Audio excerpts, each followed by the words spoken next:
El gran mestre faller i escultor Vicent Lluna ha mort als 97 anys. El seu treball en fusta i cartó va ser una valenta exposició de les misèries i les glòries d'Espanya dels anys 70. El taller de Vicent Lluna és història viva de les Falles. Allí han dormit durant anys els motlles de les figures de fusta i cartó dels monuments de l'època daurada. 40 anys d'abnegada i incansable dedicació al millor ofici del món.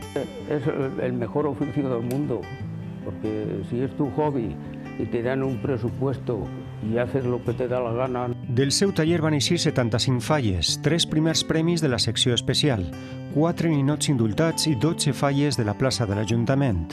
Escultures efímeres que enlairaven a la categoria d'art la ironia i l'autocrítica de la societat durant la dècada dels 60 i 70, quan faltava llibertat o la pol·lució començava a ser un problema, una valentia que passava factura.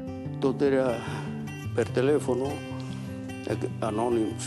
Claro. Cuidado con el burrito que lo vas a pasar mal. Tot eren amenaces. Els bous van ser la seva passió i va marcar la seva obra escultòrica fins que va canviar la muleta i l'estoc pel pinzell, la fusta i el fang. Toré en Valencia el año 44, en Valencia, en Játiva y por varios pueblos. Pero me di cuenta enseguida, digo, no, eso es cosa de posarse a treballar i els bous, pues, des de la barrera.